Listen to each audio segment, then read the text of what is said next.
এখন আল্লাহ তাআলা ডাক দিয়ে বলছেন, বান্দারে তোমাদের মধ্যে তৃতীয় নাম্বার যে বান্দা হবে, যাকে আমি দুইটা পুরস্কার দান করব, তৃতীয় নাম্বার গুণ তার ভিতরে থাকবে আল কানিতিনা ওয়াল কানিতাত, সেই বান্দা অনুগত্যশীল বান্দা হবে। সুবহানাল্লাহ। যা মন চাই তা করবে না, যেটা খুশি সেটা করবে না, কোনটা হালাল কোনটা হারাম তামিজ করে চলবে, বিবেচনা করে চলবে, দেখে দেখে চলবে। তবে একজন নয়, তিনজনের আদেশে চলবে, তিনজনের আদেশে চলবে। কয়জনের? তিনজনের আদেশে চলবে। সে একা একা চলতে পারে না। ওয়াল কানিতিনা ওয়াল কানিতাত, আল্লাহ তাআলা ডাক দিয়া বলেন, বান্দা, যে সমস্ত বান্দারা অনুগত্যশীল হবে, এই সমস্ত বান্দারা একা একা নিজেরা চলবে না। এরা চলবে কিভাবে? অনুগত্যশীল বান্দা কিভাবে চলবে? আল্লাহ তাআলা আয়াতে বলেন, আল্লাহ বলেন, ইয়া আইয়ুহাল্লাযীনা আমানু আতিউল্লাহ ওয়া আতিউর রাসূল ওয়া উলিল আমরি মিনকুম। জোরে বলি আল্লাহু আকবার। আল্লাহ তাআলা বলেন, যারা অনুগত্যশীল বান্দা হবে তারা নিজেদের মন মতো খেয়াল খুশি ভাবে তারা চলবে না, তারা তিনজনকে ফলো করবে। নাম্বার 1, আল্লাহ বলেন আতিউল্লাহ, তারা যখনই চলবে, যেই পথে চলবে, তারা দেখবে এই পথটার মধ্যে চলার ক্ষেত্রে আমার আল্লাহর আদেশ আছে কিনা। সুবহানাল্লাহ। দ্বিতীয় নাম্বার ওয়াতিউর রাসূল, দ্বিতীয় নাম্বার বান্দা দেখবে যে আমি এই পথে চলছি, এই পথের উপরে চলছি, এই আদর্শের উপরে চলছি, এই আদর্শের ভিতরে আমার রাসূলের আদর্শ আছে কিনা, সেই বান্দা দেখবে। তাহলে দেখবে আপনার হুকুম আছে কিনা, রাসূলের আদর্শ আছে। আমার বন্ধুগণ, ওয়াল কানিতিনা ওয়াল কানিতাত, সমস্ত মুফাসসির একই কথা বলছে। আপনাদের বুঝতে কষ্ট হচ্ছে না তো বাবাজিরা? আমি তো তাফসীর করার চেষ্টা করছি, আপনাদের বুঝতে কষ্ট হচ্ছে না তো? আসলে তাফসীর বুঝতে গেলে একটু কষ্ট হয়, গভীর মনোযোগ দিয়ে কথাগুলো শুনতে হয়। আপনারা একটু মনোযোগ দিয়ে কথাগুলো শুনুন, দেখবেন আশাবাদী আমি আপনাদের কাছে এতটুকু আশাবাদী যে আজকের এখান থেকে আপনি কিছু হলেও নিয়ে যাবেন ইনশাআল্লাহ। একটু মনোযোগ দিয়ে কথা শুনুন। আল্লাহ তাআলা বলেন, ওয়াল কানিতিনা ওয়াল কানিতাত, আনুগত্যশীল বান্দা হবে।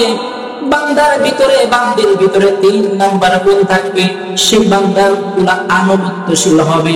আনুগত্যশীল হওয়ার ক্ষেত্রে বান্দা আনুগত্য কাকে কাকে করবে সেই কথা বলতে গিয়ে আমি বলেছি 3 জায়গা আনুগত্য করবে।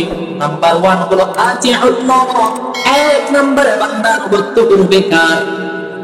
আরো জোরে বলুন, কার আনুগত্য করবে?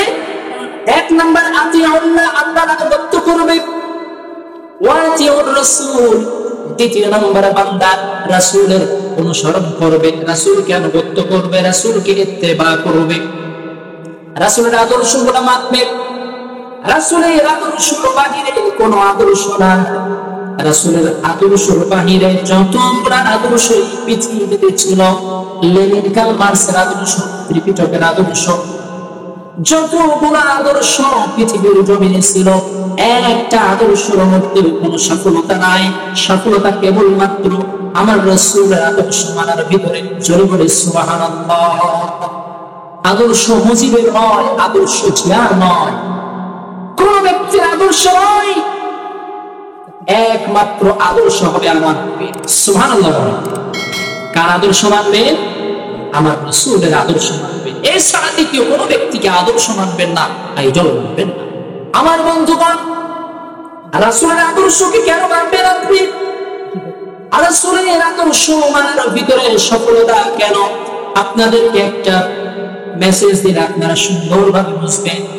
আমার নবীজি এমন আদর্শের মানুষ ছিলেন। আমার নবীজি একজন ইহুদির কাছে কিছু সম্পদ ইহুদির কাছে পাবে। ইহুদি নবীর কাছে ঋণ আছে। নবীজিকে ডাক দিয়া বলছে, ইয়া রাসূলুল্লাহ, কিছু দিরহাম আমাকে দেন, ঋণ হিসাবে অমুক তারিখে দিয়ে দিব। ঠিক আছে, নাও। দিয়েছেন। কিছুদিন পরে রাসূলের সঙ্গে পথের মধ্যে দেখা হয়েছে।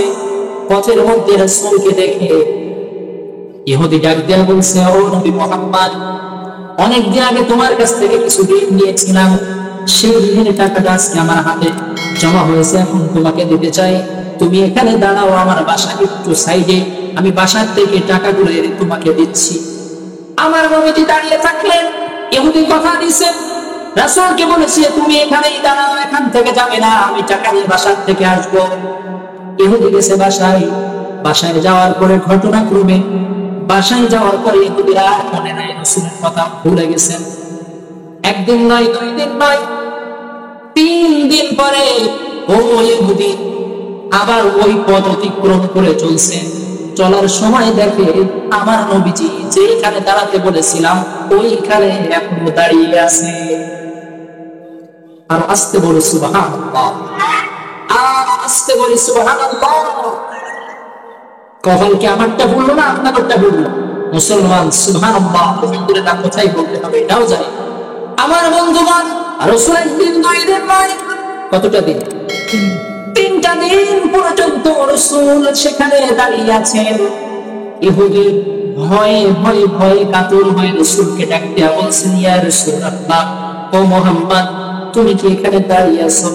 আমার নবী ডাক দিয়া বলছেন, ও ইহুদি ভাই, আজ থেকে 3 দিন আগে তুমি আমাকে বলেছিলে মুহাম্মদ এখানে দাঁড়াও, যাবে না। আমি তোমার কাছে ওয়াদাবদ্ধ হয়ে গিয়েছিলাম, আমি তোমাকে কথা দিয়ে ফেলেছিলাম, আমি তোমাকে কথা দিয়েছি আর এখান থেকে চলে যাবো, এটা হতে পারে না। একদিন 2 দিন নয়, 3 দিন পর্যন্ত এখানে দাঁড়িয়ে আছি। ইহুদি ডাক দিয়া বলছে, ও নবী মুহাম্মদ, যে বান্দা একদিন 2 দিন নয় 3 দিন পর্যন্ত ওয়াদা পালনাচ্ছে, ওয়াদাকে রক্ষা করার জন্য এতদিন পর্যন্ত এখানে দাঁড়িয়ে দাঁড়িয়ে কাটাইতে পারে, সেই ব্যক্তি দুনিয়ার সাধারণ কোন ব্যক্তি হতে পারে না। ও রাসূল আমাকে পড়াইয়া দেন, লা ইলাহা ইল্লাল্লাহু মুহাম্মাদুর রাসূলুল্লাহ।